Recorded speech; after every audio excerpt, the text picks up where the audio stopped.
Friends welcome to our channel. So friends first of all అందరికీ అయితే జై Sriram, అస్సలాముఅలైకుం, praise the lord. ఎందుకంటే ఈ మూడు మతాలు కలిపి మేమంతా ఒకటే అన్నట్టుగా మన దేశంలో ఈరోజు ఆపరేషన్ సింధూరం అనేది ఏదైతే మనం పాకిస్తాన్ వాళ్ళు ఇండియా మీద అటాక్ చేశారో, so I mean civilians మీద, సో దాని గురించి అయితే మన ఇండియా వాళ్ళు చాలా అంటే చాలా ఓపికతోని రియాక్ట్ అయ్యారని చెప్పారు. ఎలా ఆ రియాక్ట్ అయిన మోదీ గారి ప్రభుత్వం ఎలా రియాక్ట్ అయ్యారు, ఏదైతే ఇండియన్ ఎయిర్ ఫోర్స్ కావచ్చు, నేవీ కావచ్చు, అలాగే సంబంధించిన మన భారతదేశంకి సంబంధించిన ఆర్మీ ఎలా ఫోర్స్ని చేసింది, ఆ సింధూరం అనే ఆపరేషన్ ఎందుకు పెట్టిందో ఈ వీడియోలో ఎండ్ వరకు చూస్తే క్లారిటీగా అర్థమైపోతుంది అన్నట్టు. సో ఫస్ట్ ఆఫ్ ఆల్ ఈ వీడియో చూడండి, మీకే అర్థమైపోతుంది.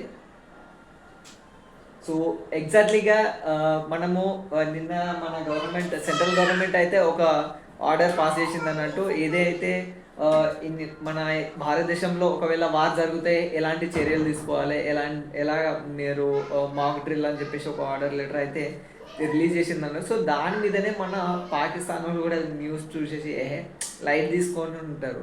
సో ఈ సింధూరం ఆపరేషన్ అనేది ఎవ్వరికి తెలియకుండానే సో నైట్కి ఎగ్జాక్ట్గా 1:44కి సో ఇలా చేయడం జరిగింది అన్నట్టు. సో చూడొచ్చు మీరు. సో ఈ అటాక్ అనేది ఏదో మనకు ఏదైతే సామాన్య ప్రజలు ఉన్నారో వాళ్ళ మీద అయితే అస్సలే జరగలే. సో ఇండియా వాళ్ళు కూడా చాలా క్లారిటీగా చెప్పారు అన్నట్టు. ఏదైతే ఉగ్రవాదులు ఎవరైతే టెర్రరిస్టులు ఉన్నారో సో వాళ్ళైతే ఏదైతే వాళ్ళ క్యాంప్స్ కావచ్చు, వాళ్ళకి సంబంధించిన ఏదైతే వెపన్స్ కావచ్చు, లేకపోతే వాటికి సంబంధించిన ఏదైతే స్టోర్ పెట్టాల్సిన ఏదైతే ఉంటుందో వాటిని 9 ప్లేస్గా ట్రిగర్ చేసేసి వాటిని టార్గెట్ చేసేసి ఏదో ఏరోప్లేన్లను లేకపోతే ఏదో వాళ్ళ ఇంటి మీద వెళ్ళి బాంబులు వేయడము అలాంటిది ఏం జరగలేదన్నట్టు. సో విత్ మన ఇండియన్ టెక్నాలజీ పరంగా చూసేస్తే దీంతో సమానం అని చెప్పొచ్చు. ఎందుకంటే డ్రోన్ని యూజ్ చేసేసి ఎగ్జాక్ట్లీగా 100 కిలోమీటర్ దూరంలో ఉండి 35 కిలోమీటర్స్ 20 కిలోమీటర్స్ అంత దూరంలో ఉండి కూడా మానిటరింగ్ చేసే అంత సత్తా మన ఇండియా వాళ్ళకు ఉందని చెప్పొచ్చు. సో డ్రోన్ని యూజ్ చేసేసుకొని ఎగ్జాక్ట్లీగా ఎవరికి హాని చేయకుండా, ఎవరికి హాని జరగకుండా అలా ఆలోచించే ప్రభుత్వం ఏంటిదంటే మోదీ గారి ప్రభుత్వం అని చెప్పొచ్చు. ఎందుకంటే అలా ఆలోచిస్తారు కాబట్టి దాని వాళ్ళకైతే ఎలాంటి హాని జరగలేదు. కాకపోతే హాని జరిగినట్టు అయితే స్టార్టింగ్లో ఈ వీడియో చూస్తే మీకు అర్థమైపోతుంది అన్నట్టు. సో అది కాకుండా ఏదైతే ఈ ఆపరేషన్కు సంబంధించిన ఏదైతే మెయిన్ పాయింట్ ఉంటుందో, సో పెహల్గాంలో జరిగిన మేల్కు పోయి మీ మోదీ గారికి చెప్పండి అని చెప్పారు కదా. సో ఆ మహిళకు జరిగినట్టే వాళ్ళ భర్తను కోల్పోయారు. అంటే ఏదైతే నుదుటి మీద మనం రాసుకుంటామో సాంప్రదాయ పరంగా సింధూరం అని చెప్పేసి, సో దాన్నే ఆపరేషన్లో పేరుగా పెట్టడం జరిగిందని చెప్పచ్చు. సో ఫస్ట్ ఆఫ్ ఆల్ ఈ వీడియో అయితే చూడండి. సో మన అఫీషియల్గా ఫుటేజ్ అన్నట్టు ఇది. సో ఇది జరిగేదంతా కాల్పులు అన్నట్టు. ఎగ్జాక్ట్లీగా పైనుంచి ట్రిగర్ చేసేస్తుర్రు, అక్కడ నుంచి ఈ దగ్గరలో అయితే అక్కడైతే లేరండి.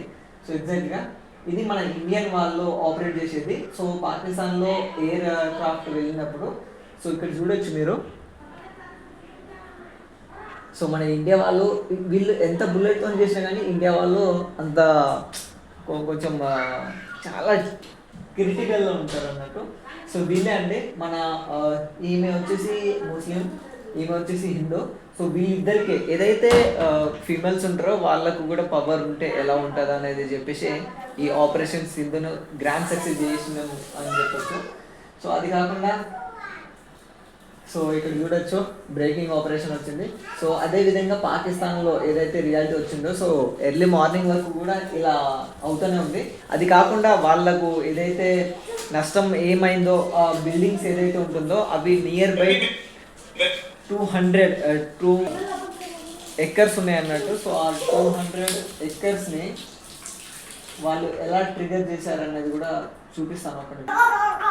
ఇది నైట్ పూట జరిగింది అన్నట్టు. సో వాళ్ళకు పొద్దున్న చూస్తే వీడియో ఇలా ఉందన్నట్టు. సో ఇదంతా కూలిపోయిన బిల్డింగ్ అన్నట్టు. ఏదైతే వాళ్ళ సామ్రాజ్యం ఉంటుందో టెర్రరిస్ట్ వాళ్ళ సామ్రాజ్యం ఇలా కూలిపోవడం జరిగింది అన్నట్టు. సో ఫ్రెండ్స్ మీకు వీడియో నచ్చితే ఒక లైక్ అయితే చేయండి. సో నెక్స్ట్ వీడియో కోసం stay tune. Thank you for watching. Keep smile.